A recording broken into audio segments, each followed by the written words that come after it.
అడ్డం కొట్టి ఉండకపోతే క్షణంలో ఈశ్వర దర్శనం చేసుకుని తండ్రి చచ్చిపోయేలో పైన వచ్చేవాడు.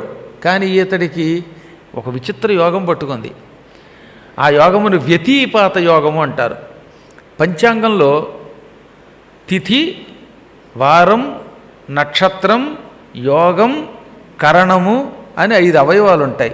ఈ 5 ఉన్నాయి కనుకే దాన్ని పంచ అంగము. పంచ 5, అంగము అంటే భాగం. 5 భాగములు కలిగిందని పంచాంగం అంటారు. పంచాంగం అంటే 5 భాగములు. ఏమేంటివి? తిథి, 2 వారం, 3 నక్షత్రం, 4 యోగం, 5 కరణం. తిథివార నక్షత్ర యోగ కరణములు అన్నమాట. ఇందులో తిథులంటే పాడ్యమి మొదలుకొని పూర్ణిమ లేదా అమావాస్య. శుక్లపక్షంలో పాడ్యమి, విదియ, తదియ, చతుర్థి, పంచమి, షష్ఠి, సప్తమి, అష్టమి, నవమి, దశమి, ఏకాదశి, ద్వాదశి, త్రయోదశి, చతుర్దశి, పూర్ణిమ. అదే కృష్ణపక్షంలో 14 తిథులు అయ్యాక ఆఖరణ పూర్ణిమ బదులు అమావాస్య. వీటిని తిథులు అంటారు.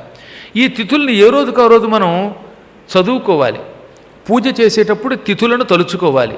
అందుకే శుభవాసరే, శుభనక్షత్రే, శుభతిథౌ అంటున్నామా లేదా? శుభనక్షత్రే, శుభయోగే, శుభకరణే.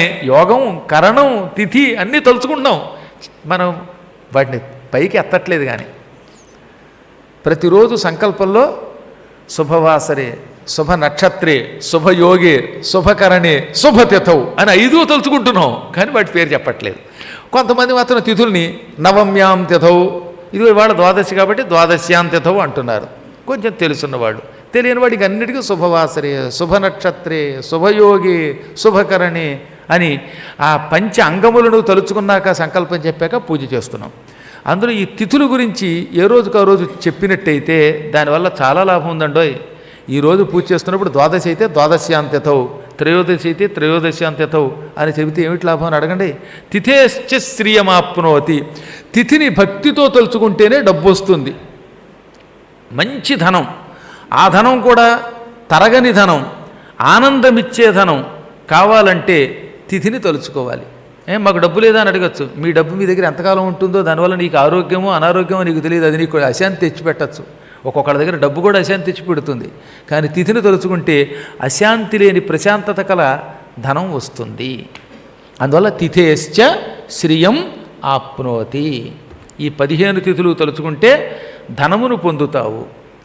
రెండవది వారం. వారాత్ ఆయుష్యవర్ధనం. భానువాసరే, ఇందువాసరే, కుజవాసరే, సౌమ్యవాసరే లేదా బృహస్పతి వాసరే, భృగువాసరే, మందవాసరే. ఈ 7 వారాలు ఏ రోజైతే రోజు తలుచుకుంటున్నాగా. ఇవాళ ఆదివారం అనుకోండి, ఆదివాసరే అనకూడదు, అది భానువాసరం, సూర్యుడి యొక్క వారం కాబట్టి భానువాసరే. అదే సోమవారం అయితే సోమవాసరే అనొచ్చు, ఇందువాసరే. ఇందు అన్న చంద్రుడే, సోమ అన్న చంద్రుడే. కుజుడు లేక మంగళుడు లేక భౌముడు. అందువల్ల భౌమవాసరే అని కొందరు, కుజవాసరే కొందరు, మంగళవాసరే అని ఏదైనా 3 నామాల్లో 3 ఆయనవే కనుక తలుచుకుంటున్నాం. అదే బుధవారం అయితే బుధవాసరే లేక సౌమ్యవాసరే. సౌమ్యుడు అని పేరు బుధుడికి. అందుకని మంత్రశాస్త్రంలో ఎక్కువగా సౌమ్యవాసరే అని తలుచుకుంటాం. అదే గురువారం అయితే బృహస్పతి వాసరే. శుక్రవారం అయితే భృగువాసరే. భార్గవులు శుక్రుడంటే, అందుకని భృగువాసరే. ఇక శనివారం వస్తే మందవాసరే, శనివాసరే అని కూడా అనొచ్చు. ఇలా ఈ 7 రోజుల్ని ఏ రోజు మనం పూజ చేస్తే ఆ రోజుని తలుచుకున్నట్టయితే వారాన్ని, దానివల్ల ఆయుర్దాయం పెరుగుతుంది, అకాల మరణములు ఉండవు. అందుకని వారాత్ ఆయుష్యవర్ధనం. ఇక 3వది నక్షత్రం. అశ్వని, భరణి, కృత్తిక, రోహిణి, మృగశిర, ఆర్ద్ర, పునర్వసు, పుష్యమి, ఆశ్లేష, మఖ, పుబ్బ, ఉత్తర, హస్త, చిత్త, స్వాతి, విశాఖ, అనురాధ, జ్యేష్ఠ, మూల, పూర్వాషాఢ, ఉత్తరాషాఢ, శ్రవణం, ధనిష్ట, శతభిషం, పూర్వభాద్ర, ఉత్తరాభాద్ర, రేవతి. ఈ 27 నక్షత్రాలే మళ్ళీ రొటేట్ అవుతూ ఉంటాయి.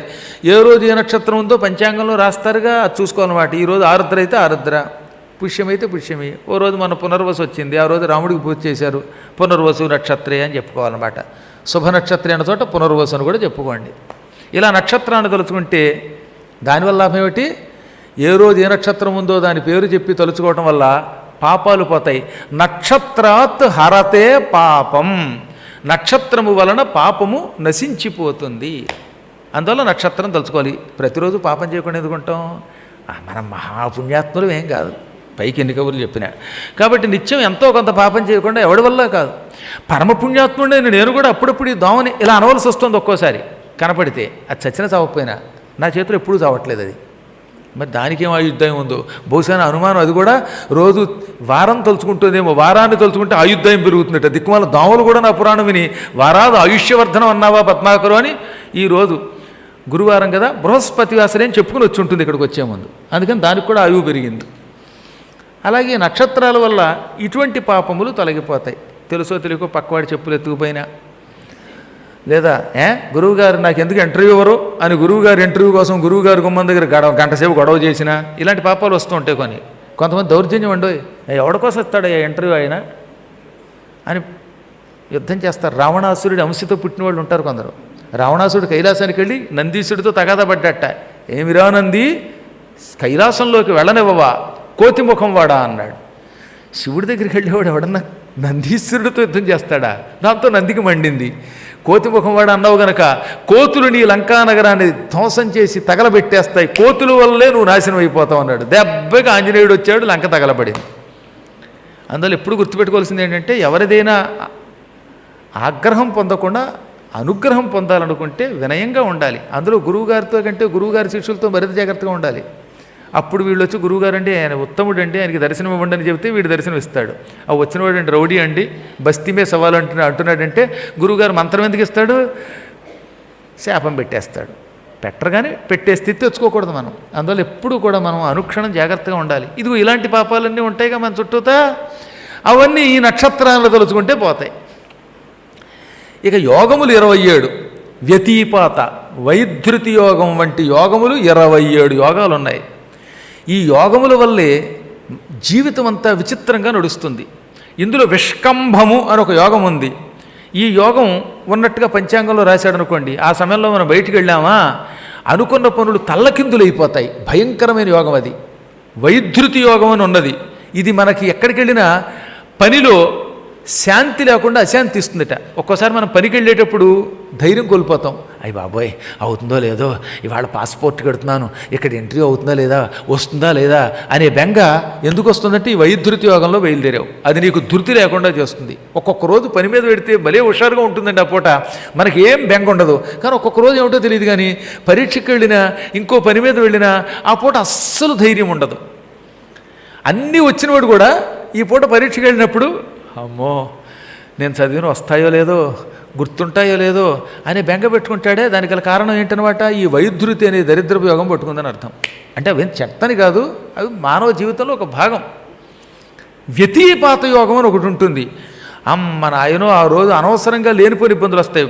ప్రయాణానికి వెళ్తే బస్సులు దొరకవు, తుమ్మెదలు వచ్చి దాడి చేస్తాయి, లేదా ఏ కుక్కలో కరుస్తాయి, అది ఇది కాకపోతే పోలీసు వాళ్ళు వచ్చి చెక్ చేసిన అనాగందరగోళం చేసేస్తారు. నీ దగ్గర ఏముండవు కర్మ, నీ దగ్గర 4 పేపర్లు ఉంటాయి, కానీ మొత్తం అప్పుడు బస్సునో కారునో ఒక గంట సేపు చెక్ చేస్తారు. లేదా ఘోర వర్షం కురిసి పరీక్షకు వెళ్ళనివాడు ఉంటాడు, లేదా వర్షం వల్ల ఉద్యోగానికి వెళ్ళలేనివాడు అయిపోతాడు. వర్షం కురుస్తుంది, ఇంకేదో దొరుకుతుంది, కర్మగాలి. వ్యతీపాత యోగం వచ్చిన రోజున ఒకడు బయటకు వచ్చేట, అప్పుడే లాక్డౌన్ పెట్టారు. వాడు మళ్ళీ ఇంటికి వెళ్ళలేకపోయాడు. ఇక్కడే గుంటూరులో 30 రోజులు ఉండిపోయాడు వాడు. చచ్చినంత పని ఇది వాడికి. కాబట్టి చెప్పొచ్చింది ఏంటంటే, ఇలాంటి యోగాలు వస్తే ఎక్కడికి వెళ్ళినా పనుల్లో ఆటంకాలు వచ్చి అక్కడ ఇరుక్కుపోతారు. ఇలాంటి 27 యోగాల్లో కొన్ని చెత్త యోగాలు, కొన్ని మంచి యోగాలు ఉంటాయి. ఈ యోగముల గురించి తెలుసుకుని పంచాంగంలో ఇస్తాడనమాట. ఇదిగో ఈ పూట ఇక్కడ విష్కంభ యోగం, వైధృతి యోగం, వ్యతీపాత యోగం అని ఉంటుంది కదా. అందుకని శుభవాసరే, శుభ నక్షత్రే, శుభయోగే అన్న చోట ఈ యోగం పేరు చెప్పుకోండి పంచాంగం చూసుకుని. అప్పుడు చెప్పుకుంటే ఆ యోగ ప్రభావం చెత్త యోగం అయితే అది మన మీద పడకుండా ఉంటుంది, మంచిది పడుతుంది, దానివల్ల లాభాలు వస్తాయి. ఈ యోగం తలుచుకుంటే ఏమిటి లాభం? యోగాద్ రోగ నివారణం. ఈ యోగములను తలుచుకుంటే రోగాలు తొలగిపోతాయి. ఏ పూట పంచాంగంలో ఏ యోగం ఉందో దాన్ని తలుచుకుంటే ఆ యోగాలకు ఆనందం కలిగి, ఆహా భూలోకంలో ఉన్న మానవా నన్ను తలుచుకున్నావా, నా పేరు చెప్పావా, స్టేజీ మీద చెప్పావా అని ఆనందం పడిపోయి ఇంకా యోగములు మన్ని పీడించక శుభాలను ఇస్తాయి. ఏమండి మీరే అంత ఆనందపడిపోతున్నారు, ఎవరి పేరైనా చెప్పగానే అయ్యి బాబా నా పేరు చెప్పారు గురువుగారు ఇవాళ స్టేజీ మీద అనుకుని ఒక స్టేజ్కి వెళ్ళిపోట్లా స్టేజీ మీద చెప్తే మన స్టేజీ పెరిగినట్టు అనమాట.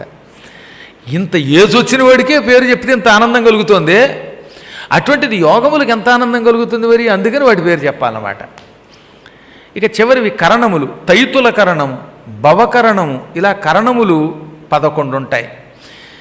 ఈ కరణముల గురించి తెలుసుకున్నాం అనుకోండి, అవి మనకి కార్యసిద్ధి కలిగిస్తాయి. కరణాత్ కార్యసిద్ధిశ్చ, కరణమును తలుచుకుంటే కార్యసిద్ధి అవుతుంది.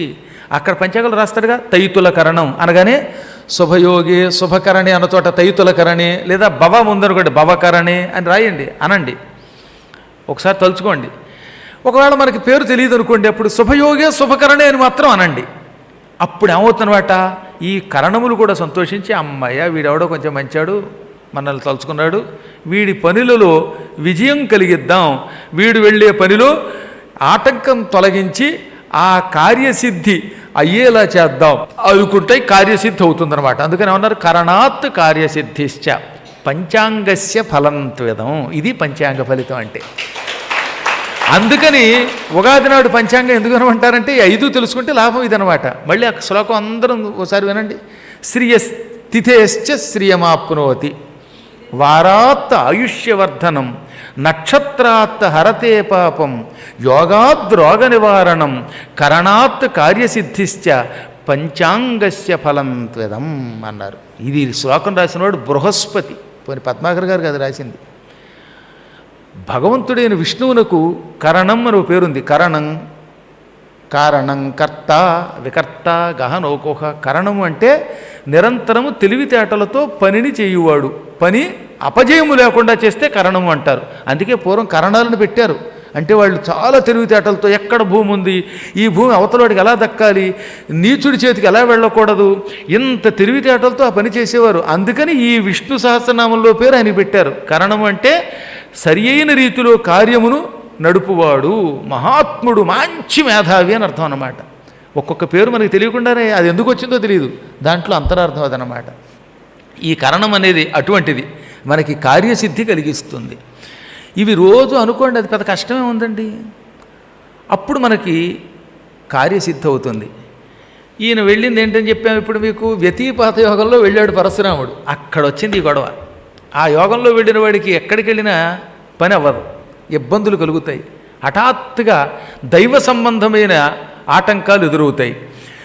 శత్రువుల్ని సంహరించి శత్రు సంహారమునకు తనకి వరమిచ్చి అనుగ్రహించిన శివుడికి నమస్కారం చేసుకుని ఆశీస్సులు పొందడం కోసం పరశురాముడు కైలాసానికి వెళ్ళగానే సరిగ్గా ఎదురుగుండా గుమ్మం దగ్గర నిలబడి గణపతి ఆగు, పరశురామ ఆగన్నాడు. అదేమిటయ్యా, పార్వతీ పరమేశ్వర దర్శనానికి పెడుతున్న నన్ను ఆగమండం ధర్మమా? ఆయన ఎప్పుడూ నన్ను లోపలికి రావచ్చన్నాడు, అప్పుడు నువ్వు ఉన్నావు,